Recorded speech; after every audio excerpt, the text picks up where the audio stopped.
Hello, I'm Matteo, the Chief Mobile Opinionist here at Tech Travel Geeks, and this is the Tech Travel Geeks setup video for the Samsung Galaxy A53 5G.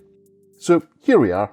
We have unboxed our device. If you haven't already watched that video, you can watch that on the Tech Travel Geeks YouTube channel. And the first thing we do before we actually turn the device on is identify where the SIM tray is. And in the Samsung Galaxy A53 5G, it's at the bottom of the device and it has its own dedicated hole. Now you can use the provided SIM ejector tool, you can use any other one you have, or you can use a paperclip. I usually do use a paperclip because it does the job. So let's look at this SIM tray. So it has space for SIM 2 and SIM 1. So it has space for 2 SIM cards and a micro SD, or I should say, or a micro SD. So it has space for 1 SIM card where I'm going to pop my 3 SIM card from the 3 network here in the UK. It's a 5G SIM card, so it should be good for testing the 5G capabilities of the Samsung Galaxy A53 5G. And in the other side, I'm going to pop in a SanDisk Extreme 64GB card. So I'm taking the existing storage, the 64GB, the 128GB, and adding an extra 64 with this micro SD card. So I'm going to pop the tray in, make sure that I've aligned the SIM tray hole with the hole on the device, and there's a little bit of resistance, there we go. And that's done. So that's pretty simple. Now you'll notice that the Samsung Galaxy A53 5G has a bit of a plastic protector along that metallic frame to the device. Let's see how difficult it is to get off. So this is very similar to other detailing we've seen on Samsung devices over the years. There we go. So it's pretty simple to peel off. It comes off in sections. There's oddly a section in between the volume and power rockers here. So just take another little bit off. It's really quite simple. I'll put these aside.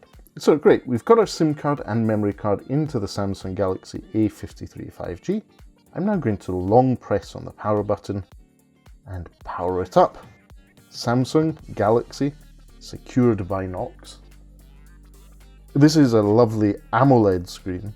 But one thing to note is the Samsung Galaxy A53 5G doesn't have a pre-installed screen protector as it comes out of the box.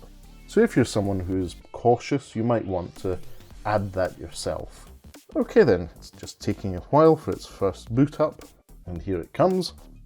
Here we go. This is the welcome screen in many different languages. Samsung just showing off that their localization is good, but more importantly, it has lots of different languages to choose from. Now, obviously, I purchased this from Samsung here in the UK. I have a UK SIM card, and it's suggesting I use English United Kingdom as my language, and I'm okay with that.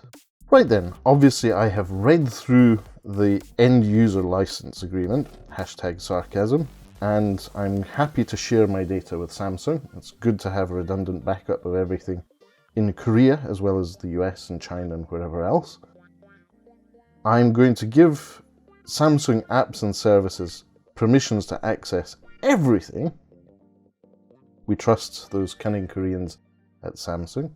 And the next bit is we need to set up a Wi-Fi network. Now, obviously, I'm in my new home. I'm well insulated from the neighbours in a detached house, so I can just select the one network that's available, my one. Okay then, so that is my Wi-Fi password input. First impressions of typing on the Samsung Galaxy A53, it's very responsive, but there's no haptic feedback, which threw me a bit off. Usually, that's on by default. Let's go ahead with the setup.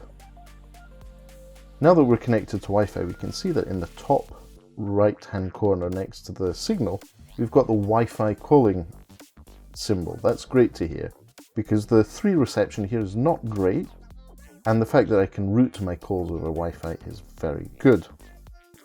So, service provider setup. This is quite a common thing, especially in the UK. So, when the phone is setting itself up, it recognizes the SIM card you're inputting, and what that does is it loads some configuration as well as your network settings. It loads configurations and pre-installed apps. So in this case, I'm rebooting the phone, which means that I'll have all the settings and pre-configured apps for 3UK.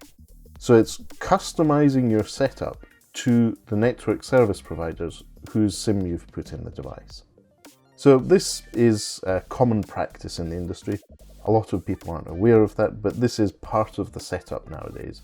Is once your SIM card is recognized, it gets pulled up like this. Okay then, so let's have a look at what it's doing. I don't want to go through this copy apps and data process. I want to set this up as a new smartphone because that's what it is.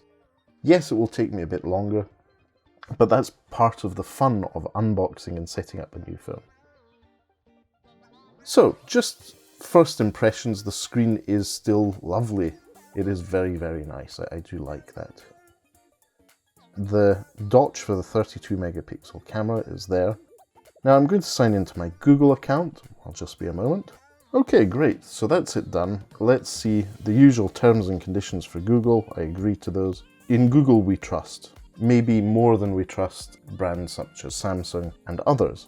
But ultimately, all the Google services give us so much benefit in terms of usability and essentially free services. I'm happy to give up some of my data and to have that reviewed. I also trust in the Google Ads service, which, if done properly, will offer you less ads, but more importantly, it will offer you more relevant ads. It's odd that it's taking this long. I do have a very fast internet connection. It's a 900 megabit connection from BT, but then again, there's a lot of data that needs to be looked up and synced. Initial ergonomic feel is very positive. It is more squared off than previous devices from Samsung we've seen, including that A52 5G that we unboxed, reviewed, and I'm still using to this day. So if you haven't seen that video, I suggest you go and watch it on the Tech Travel Geeks YouTube channel. It is taking its time here. But anyway, that 2400 by 1080 pixel display, that Full HD Plus display, is lovely. It's really clear, there's no kerning on the characters. I'm happy with all the Google services and it's now keeping on going. Now this is a screen you get in Europe. It's a ballot screen for choosing your search engine on the device. You get lots of options nowadays, including DuckDuckGo, Ecosia, etc. But I'm going to go with Google because, as I said earlier, in Google we trust. So this is our setup where we choose how to protect our phone. I'm going to go with, initially, fingerprints.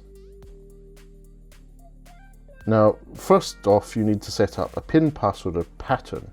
I am going to go with a pattern, just for convenience. Okay then, so that has done. Now it's suggesting that we use the inbuilt fingerprint scanner in the Samsung Galaxy A53 5G to go with it. And this is an optical image fingerprint scanner. Essentially, you can just see light being blasted through the AMOLED display to get an image of my fingerprint. And what it's doing is suggesting I move my finger around at different angles to give the full image of the fingerprint. And we're at 95%, 100. So great, I've added one. Let's add another fingerprint in case I were picking up my phone with my left hand. It's again a question of tapping multiple times at different angles, different areas of my thumbprint to get that full image of what my fingerprint looks like. Great. Next up, we've secured our phone. It's now going to prompt us to access Google Assistant, and I agree with that. So we'll allow the Assistant on the lock screen. I do quite enjoy this. Let's see if it requires me to put my voice print in again. It looks like it doesn't. Now it's suggesting recommended apps. Booking.com, a really popular app for booking hotels, as well as other types of properties when you're traveling, and TikTok. Now, I'm cool with TikTok. let's go with booking.com. Worst comes to the worst, we can try uninstalling it later. Now, it's actually suggesting that I now get a notification on one of my other devices. And as I said, I'm still using A52 5G and the Galaxy S21 FE 5G, which is the device that we're currently reviewing on Tech Travel Geeks. So bear with me whilst I get my other device. Here we go. Got the notification on my Samsung Galaxy S21 FE. So just need to enter this string of numbers. Don't worry, you won't be able to use that. That's a one-off two-factor authentication. So there we go. I have now signed into the Samsung Galaxy A53 5G with my Samsung account as well. So that's great. So now it's going to take us through discovering and installing great apps. Now, whilst this is probably something that is a blatant marketing attempt to monetize the installation process. Oh, SIM card manager, we're fine with that. SIM 3. So, introduce yourself to get great recommendation. I am male. I identify as male. My age is way too old. Huh. It doesn't let me tap my age. Okay. That's very odd. This Samsung screen does not seem to be working. That's very odd. Nothing. Doesn't even switch off. Huh. The Samsung Galaxy A53 5G has stuck. No response whatsoever from the screen. Let's try long pressing the power button and see what happens. Nothing. It's frozen. Obviously is shocked by my age. I'm far too old for this YouTube nonsense. I should go back to MySpace. But yep, that's the Samsung Galaxy A53 5G, absolutely frozen. Nothing. I'm trying the good old power cycle, which should take less than 15 seconds, but I'm not seeing anything happening. Let's try that. Volume down. There we go. So that's very odd experience there.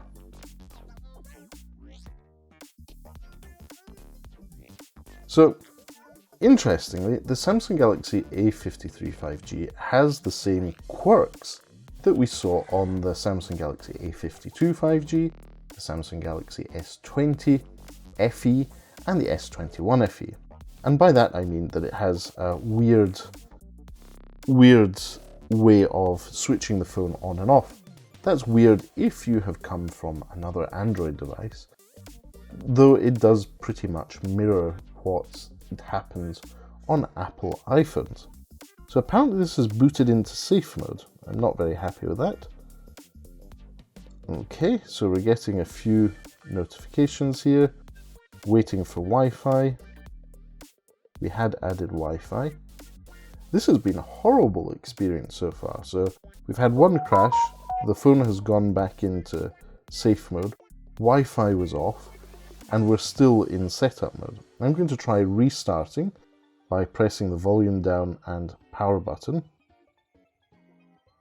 and see if that brings us out of safe mode and we can carry on with our phone setup.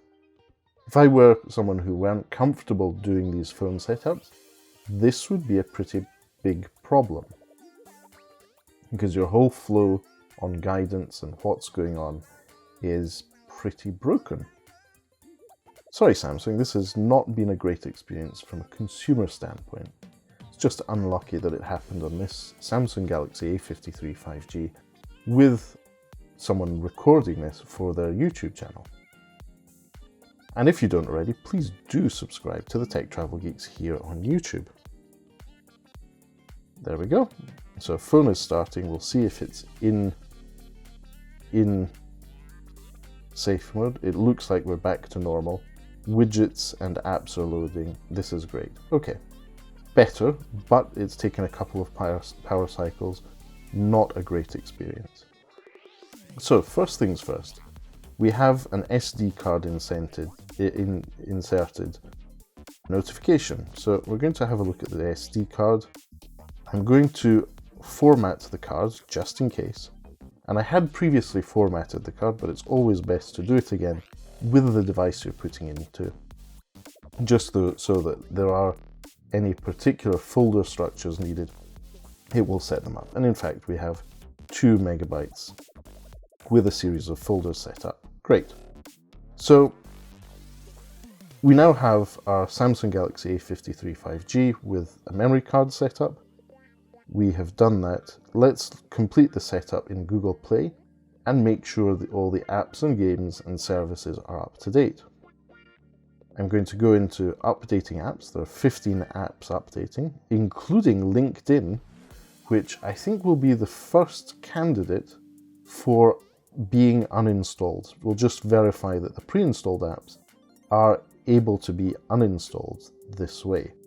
And it's taking its time to load. We'll let that happen in the background. Let's take a quick tour of the lovely Samsung One UI 4.1. Let's actually check that. So this is our notification shade in bright mode or light mode. We have the usual settings, quite a few of them. Software information, One UI 4.1, and it's Android 12. So great to see that. Let's go back and look at the software update status, see if there's something waiting for us as it comes out of the box. So it's now connecting to server, checking for updates, and we'll see how this process runs. Yes, there is an update left, and it's downloading that update. It says it's going to take 2 minutes. What's new in this software update as the Samsung Galaxy A53 5G comes out of the box? Well, by performing the software update, your device will not limit CPU-GPU performance during early stages of gameplay, maintain a performance management feature based on device temperature, game performance and 3D performance, optimizing services, and there's also updates to all the other pre-installed Samsung apps here, including the calculator. Wonder how they've optimized that. Anyway, that update is 380 megabytes in size, and it's pretty much almost finished downloading. Just over 30 seconds to go. So we'll leave that going on in the background, as well as the Google Play updates. So there's a lot going on this device at the moment. We were looking at LinkedIn updating in the background. So the Samsung One UI interface is very simple. You have your usual setup of apps. On the left-hand side, so when you swipe into the left, you will have your Google feed, formerly known as Google Now, and I quite actually enjoy that. Lots of interesting and relevant news and interesting and relevant ads. There we go. So the installation of the software update for the firmware, or Samsung's One UI 4.1, is ready to go.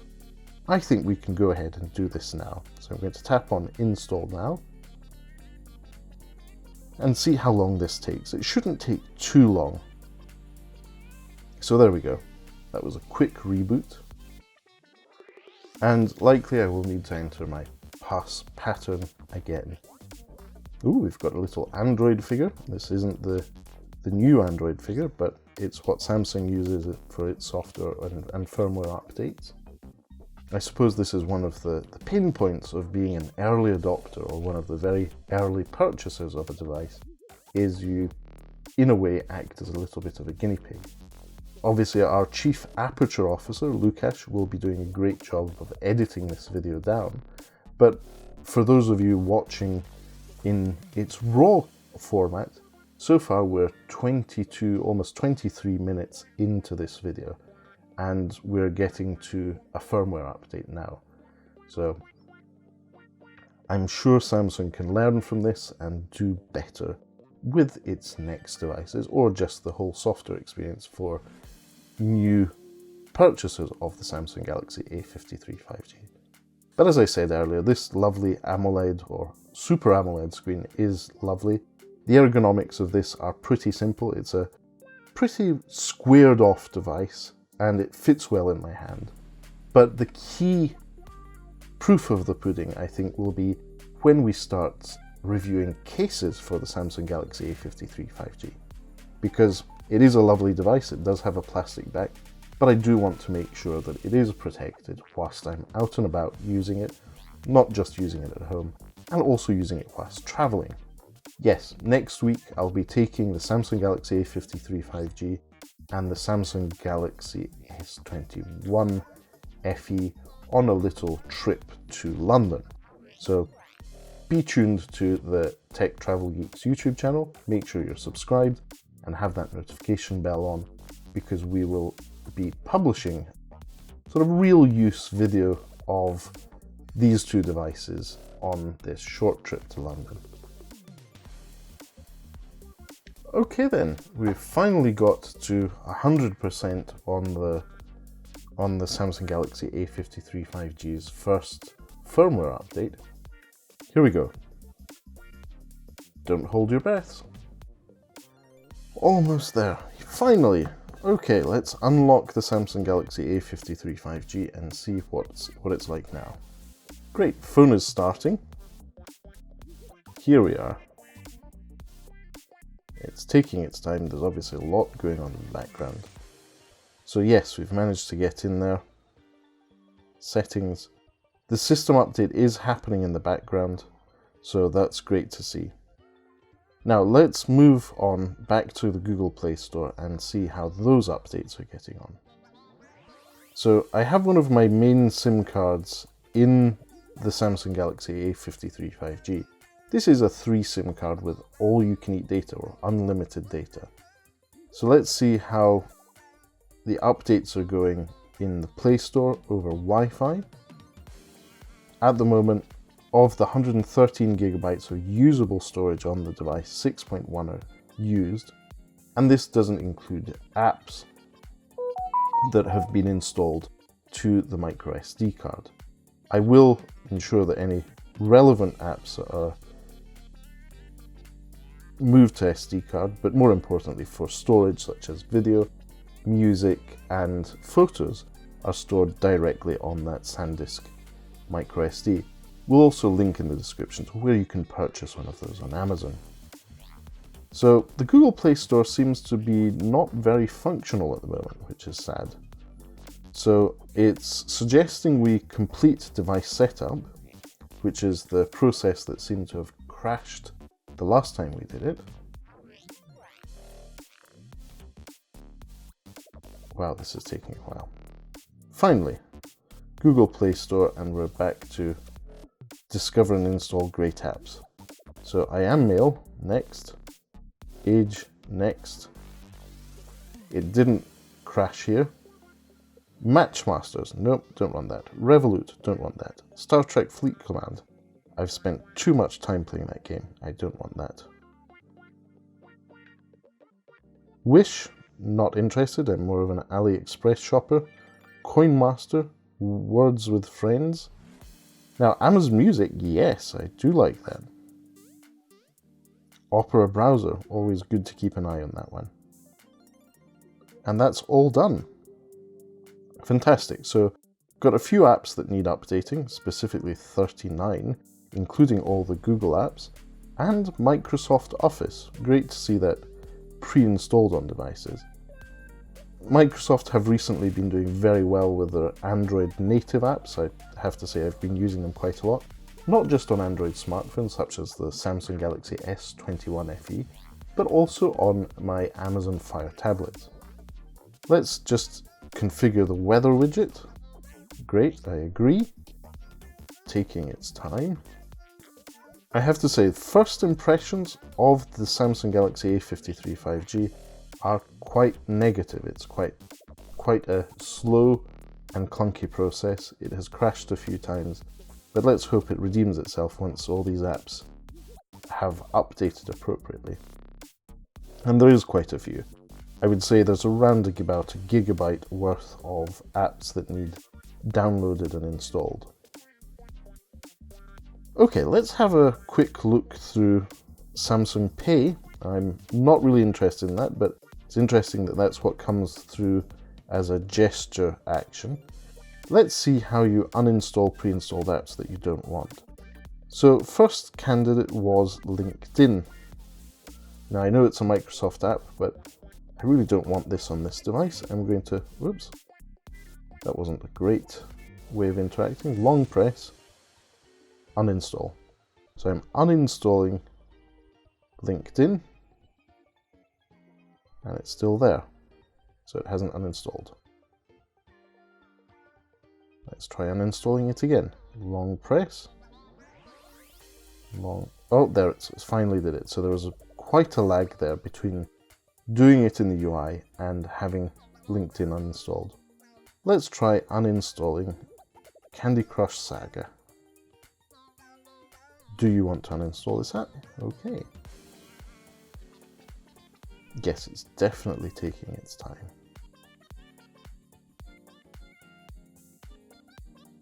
So, first impressions of the A53 5G, it's struggling to go through the setup process, it's struggling to do updates, and it wasn't great.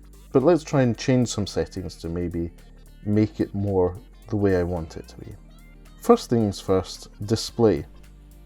Now, you have lots of great settings on this display.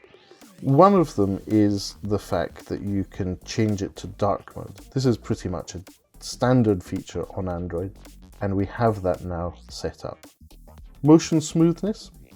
This gets you to go through the screen settings, and in high, that gives you 120 Hz screen refresh rate. That means that you'll get pretty fast and smooth performance overall of the device. Let's keep the screen mode in vivid, because this is a lovely AMOLED display, and I do like that. You can turn it to neutral to have a more natural look, but I think vivid is what I would like to see on this screen. You can change the font size, but I'm happy with the default setup here. Accidental touch protection, great. Edge panels, I'm going to switch those off. I prefer not having that feature on. It's confusing to me because I'm old. Great. You also have options to customize the themes on your Samsung Galaxy devices. There's also a theme store, and it's suggesting we update the app, so we can't use it just yet, which is disappointing. Meanwhile, Amazon Music has installed, Opera has installed. Great, most of the setup for this is done, but one of the other things I want to do is disable Samsung Pay. So I'm going to long press on this, uninstall, because I'm going to be using Google Pay instead. So that means that on the home screen I don't have that little card for gestures to pull up Samsung Pay. So here we go, Google's apps are updating, we're getting there, but I think we can stop with this video at the moment. It's over 30 minutes of recording here has gone through. For some reason the phone has gone into airplane mode, which I don't remember tapping. There we go, we've unlocked that. Thank you for watching if you made it this far in this Samsung A53 5G setup video.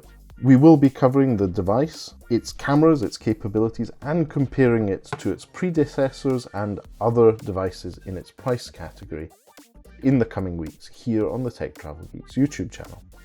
Be sure to be subscribed and have that notification bell on if you want to be notified of our upcoming videos as they get published. If you have any questions, please leave a comment in the section below. And thank you for watching, and goodbye from me.